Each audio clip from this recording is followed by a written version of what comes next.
Pemirsa, keputusan dekret darurat Korea Selatan membuat ribuan warga Korea mengepung gedung parlemen dan mendesak untuk memakzulkan Presiden Korea Selatan Yoon Suk Yeol. Ya, sebenarnya apa yang terjadi dengan pemerintahan Korea Selatan saat ini hingga Amerika Serikat dan Rusia memantau langsung situasi Korea Selatan usai darurat militer ditolak oleh parlemen setempat. Dan kita akan membahasnya lebih dalam bersama Teguh Zulkaryadi, Koordinator Fungsi Protokol dan Konsuler KBRI dari Seoul. Halo, selamat pagi Bapak. Annyeonghaseyo kalau bisa dibilang ya. Bapak mungkin bisa dijelaskan sebenarnya apa yang terjadi di sana dan mengapa akhirnya Presiden Yoon ini mengeluarkan dekret darurat, Bapak. Kalau dari sisi mengapanya sebenarnya udah banyak dibahas juga ya, dari mungkin di media juga sudah banyak meliput terkait hal ini. Jadi seperti kita ketahui Presiden Yoon Suk Yeol ini mengumumkan darurat militer itu tadi malam sekitar pukul 22.30 11 malam lah ya, memberlakukan darurat militer secara resmi pada pukul 11 malam tersebut. Alasannya yang disampaikan seperti yang disampaikan tadi juga sudah diberitakan oleh Sindo, ada pemerintah dalam hal ini melihat ada gerakan-gerakan pro Korea Utara ya yang dianggap akan menggulingkan pemerintahan saat ini. Tapi apakah itu berita yang hal yang benar atau tidak, media sudah banyak juga membahasnya karena setelah pengumuman terkait pro Korea Utara ini ada juga penjelasan dari Presiden terkait dengan hal-hal yang dilakukan oleh partai oposisi, dalam ini Partai Demokrat Korea, yang juga ada upaya-upaya untuk beberapa kali mengajukan rancangan undang-undang ya untuk berbagai macam tuduhan terhadap Presiden dan juga keluarganya. Lalu juga ada upaya untuk memveto beberapa pejabat tinggi pemerintahan, termasuk diantaranya Menteri Dalam Negeri, Menteri Pertahanan, Ketua Komisi Komunikasi, dan juga Kepala Dewan Audit dan Inspeksi. Lalu juga terakhir minggu lalu ada keputusan dari Partai Demokrat, dalam hal ini mayoritas ya di parlemen, di mana parlemen juga memotong anggaran pemerintahan. Nah, hal ini mungkin dianggap oleh Presiden Yoon sebagai gerakan-gerakan yang bertentangan dengan pemerintahan dan sehingga dianggapnya sebagai pro Korea Utara. Mungkin bahasanya demikian yang disampaikan oleh Presiden Yoon. Kira-kira begitu Mbak, analisa kami terkait dengan mengapa Presiden Yoon mengeluarkan dekret militer ini. Baik, sudah mulai terbayang sebenarnya, tapi di antaranya Presiden Yoon juga mengatakan adanya dekret ini juga untuk mengontrol atau mengendalikan situasi yang ada. Kalau boleh diketahui, diberitahu gitu seperti apa sebenarnya kondisi maksud kami, terutama dalam hal keamanan kepada rakyat Korsel saat ini, Bapak. Baik, mungkin sedikit terkait sebelumnya, sebelum dekret militer ini dikeluarkan, sebenarnya kami juga dari KBRI Seoul tidak melihat adanya situasi yang memanas atau situasi yang penting gitu ya? Atau situasi penting yang membuat harus dikeluarkannya dekret militer ini ya, karena berdasarkan undang-undangnya Korea kan dekret militer ini juga harus situasi khusus. Nah, situasi itu secara umum tidak terlihat Mas di dalam situasi atau dalam kehidupan sehari-hari masyarakat di Korea ya. Nah, jadi itu yang kita lihat, yang kami dari KBRI memantaunya demikian. Nah, setelah kemudian keluar keputusan dari parlemen Korea tadi pagi ya, sekitar jam 1 pagi, bahwa adanya keputusan parlemen adalah mosi untuk mencabut darurat militer oleh Presiden. Dan akhirnya Presiden sekitar 3 jam kemudian, jam 4 pagi ya, Presiden Yoon juga mengatakan akan mencabut darurat militer ini setelah sidang kabinet pagi ini. Nah, sidang kabinetnya ini rencananya nampaknya masih berlangsung, jadi kami juga belum mendapatkan informasi apa-apa terkait hasil sidang kabinet tersebut gitu. Yeah. Nah, in the meantime pada waktu setelah Presiden Yoon mengumumkan dekret militer, dekret darurat militer ya, dan sidang parlemen bersidang, nah itu situasi cukup terlihat ya, baik dari media-media maupun kami, karena kebetulan KBRI Seoul ini berjarak sekitar 2,5 kilometer dari kantor National Assembly, ya, kantor parlemen. Jadi terlihat tuh gerakan-gerakan, apa istilahnya, beberapa kendaraan berat militer masuk ke daerah National Assembly, sekitar National Assembly, lalu juga ada helikopter, dan kemudian kita melihat di media-media di mana militer berusaha masuk ya ke dalam gedung parlemen, Tapi namanya bisa ditahan sebentar dan kemudian dilaksanakan sidang darurat parlemen tersebut dan kemudian keluar mosi yang tadi saya sebutkan. Nah, itu aja sih kira-kira yang kelihatan seperti apa istilahnya mengkhawatirkan gitu ya. Nah, ada sedikit lanjutan terkait dengan demonstrasi pasca keluarnya putusan parlemen di sekitar gedung parlemen itu sendiri gitu ya. Tapi nampaknya belum meluas kemana-mana dan pagi ini sih kita melihat dari berbagai informasi yang kami terima baik dari teman-teman KBRI sendiri maupun dari pantauan dari masyarakat sekitar kita ya bahwa situasi tetap aman terkendali, tidak ada terlihat istilahnya penjagaan yang sangat ketat di berbagai daerah, terlihat biasa saja aktivitas berjalan normal. Begitu juga lingkungan sekitar KBRI yang sebenarnya tidak terlalu jauh dari gedung parlemen tersebut.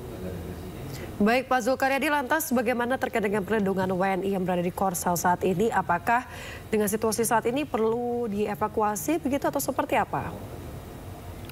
Oh baik Mbak, untuk mengantisipasi darurat militer ini sebenarnya KBRI Seoul sekitar 1 jam setelah darurat militer ini diumumkan, kita mengeluarkan himbauan kepada teman-teman warga negara Indonesia yang ada di Korea Selatan untuk selalu tetap tenang dan waspada terhadap situasinya, dan kalau memang darurat militer ini terus dijalankan maka agar supaya mengikuti aturan yang dikeluarkan oleh dekret militer tersebut, termasuk diantaranya untuk tidak berkumpul di lokasi-lokasi publik, lalu tidak melakukan demonstrasi atau bahkan tidak menonton atau mendekati kerumunan-kerumunan massa dimanapun, karena jika memang darurat militer berjalan, salah satu konsekuensi yang disampaikan dalam isi dekret militer itu adalah jika melanggar maka akan dilakukan penahanan, pemeriksaan atau penggeledahan tanpa surat perintah.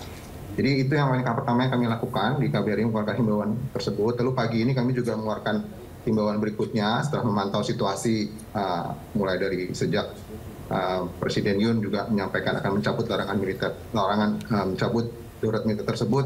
Kami melihat situasi di sekitar KBRI tetap aman dan situasi terkendali. Kita pantau berita-berita di media lokal Korea juga demikian. Kami mengeluarkan lagi himbauan kedua sekitar pukul 7 pagi ini yang menyatakan bahwa situasi sudah tetap aman terkendali. Lalu juga sudah ada keputusan dari parlemen dan juga sudah ada pernyataan dari Presiden Yoon untuk mencabut darurat militer ini, sehingga warga negara Indonesia dan juga seperti warga negara Korea yang lain dapat tetap menjalankan aktivitas secara normal. Untuk evakuasi plan sendiri sebenarnya KBRI punya contingency plan, Mbak. Jadi kita siapkan itu, tapi kita juga memiliki persyaratan lah. Kalau memang itu kita lakukan harus ada poin-poin yang kita anggap benar-benar membahayakan atau benar-benar mengkhawatirkan sehingga perlu melakukan evakuasi. Tapi alhamdulillah sampai saat ini situasinya tetap aman terkendali, sehingga kami rasa kami tidak perlu menerapkan contingency plan yang sudah kami rencanakan tersebut. Artinya memang dari pemerintah maupun parlemen ini sepertinya memang sudah menemui titik temu seperti itu ya, sehingga Presiden Yoon ini akan secara positif akan mencabut dekret militer ini. Begitu, Pak?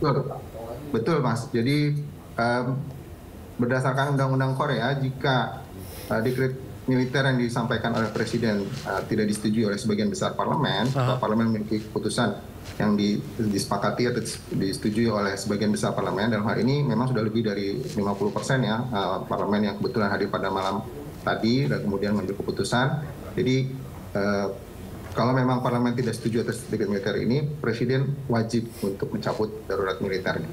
Intinya seperti itu. Kalau memang tidak dicabut, maka ada dampak yang disebutkan bahwa hal ini jika Presiden tidak mencabut darurat militer yang sudah diminta cabut oleh parlemen, maka ada konsekuensi pada Presiden yang dianggap sebagai istilahnya treason ya, atau melawan atas perintah negara.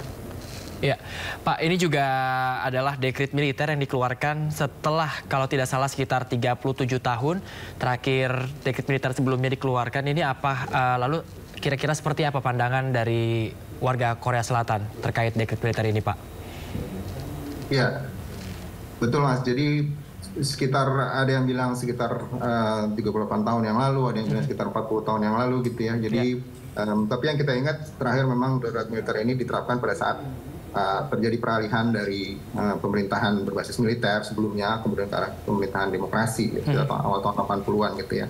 Dan majority mungkin masyarakat yang sekarang gitu ya, terutama golongan mudanya ya tentunya kaget ya dengan situasi ini gitu. Yang tanpa ada istilahnya mereka mungkin melihat tidak ada situasi atau kondisi yang membuat sepertinya Presiden mengambil keputusan ini gitu. Jadi kekagetan ini dan kekhawatiran ya dampak jika dilakukan benar-benar darurat militer secara berkepanjangan gitu ya, itu mengkhawatirkan mereka karena masyarakat Korea seperti mungkin teman-teman juga sudah pahami ya bahwa Korea ini saat ini memang berbasis demokrasi yang sudah bisa kita anggap sebagai suatu bentuk demokrasi modern ya, di mana kebebasan berpendapat, kebebasan untuk berpolitik itu sangat terbuka luas gitu ya.